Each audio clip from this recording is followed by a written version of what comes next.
Hi, magluluto na naman tayo ng panibago nating recipe. Pero alam nyo ba, first time ko tong lulutuin. Kaya sana naman maging okay. Hindi ko naman hinahangad na maging 100 ang score ko. Wow, talagang may pa-score pa, di ba? Kumbaga sa ano, ay pumasa naman sana yung lasa. Pero syempre, tiwala tayo, di ba, na talaga namang pasok na pasok ang lasa nito. Kaya ano pag ginagawa? Abay, eto na. Nakita nyo naman, naggisa tayo ng napakaraming luya na kasabay na nga nung ating siling labuyo, di ba? And then, syempre, sinundan na rin natin yan ng sibuyas at halu-haluin lang natin ng mabuti ito. At ito na nga, ang ginamit ko nga palang laman loob dito ay yung tuwalya ng baka. And then, syempre, yung ating, anong tawag doon, yung atay ng baka din, di ba? So, meron pa akong nabili na hindi ako sure, pero sinabi nga nila kasama nga raw yun sa, ng papaitan. So, pinakuluan ko lang ito ng mabuti, di ba? Hanggang sa lumambot ng lumambot.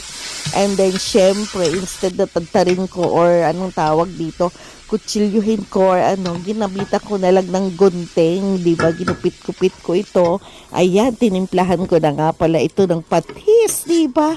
At ayan na nga, pagkagisa na nga natin, binalik ko lang siya sa pinagkuluan niya, di ba? Ayan, at and then, syempre, ang gagawin lang natin ay pakukuluan lang natin ito. And then may problema pa pala ako dyan dahil nakalimutan ko na wala akong pampapait. Kaya sabi na lang ng aking anak, mami, pwede mong gawin na alternative yung pait na yan ay yung lemon. Kaya ayan, naghiwa-hiwa ako ng lemon, di ba? Hindi ko na tinanggalan ng balat para kahit papano naman ay medyo may pait-pait. Kaya nga papaitan di ba?